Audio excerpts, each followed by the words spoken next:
When it comes to the Gulf states' connection to sport, it must be argued that the focus is usually on other things and not on the actual influence on sports itself.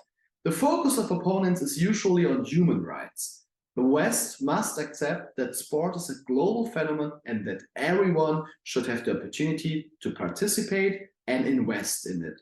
When it comes to human rights, it can therefore be argued that the connection to sport in the Gulf states has also led to some progress. According to the Fragile States Index 2023, for example, Russia is among the top 5 countries in the ranking of the 20 countries with the lowest human rights rating. However, the issue of human rights was not discussed at all during the 2018 World Cup. In the Human Development Index 2021, for example, the United Arab Emirates are even ahead of countries such as France and Spain. A look at the development of human rights in the Gulf states shows a further development. For example, in women's empowerment. The Gulf states have started to invest more in women's sport in recent years, including allowing women to drive and attending sporting events. Investing in women could lead to wider social acceptance and integration. This helps to combat gender inequality and promotes the participation of women in sport, which can have a positive impact on the human rights situation in the long term. Social inclusion and awareness are other important points.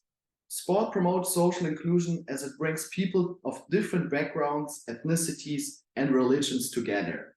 The Gulf states can create a more inclusive society through sporting events and thus contribute to a more respectful coexistence. By hosting sporting events, Gulf countries can better understand and recognize international human rights standards. Qatar has strengthened its cooperation with various countries by hosting international sporting events, and this could lead to increased efforts to improve human rights practices in line with global norms. The Gulf states also had a definite impact on the global sports world with the further development of the fan experience and engagement. Virtual reality in sports viewing is, for example, one point. The Abu Dhabi Sports Channel introduced VR technology during live broadcasts of sporting events like Formula One. Fans can experience races in a 360-degree virtual environment, enhancing their engagement and immersion. An interactive fan engagement program has also been realized. The Dubai Tennis Championships implemented interactive fan engagement through smartphone apps.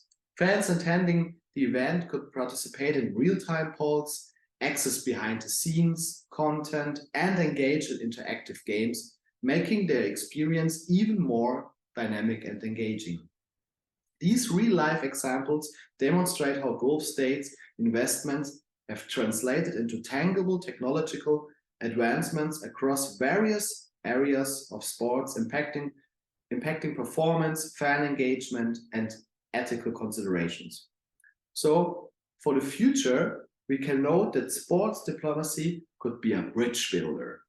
The United Arab Emirates has successfully promoted peace through sports diplomacy. For example, it initiated cultural and sporting exchanges with Israel after establishing diplomatic relations in 2020.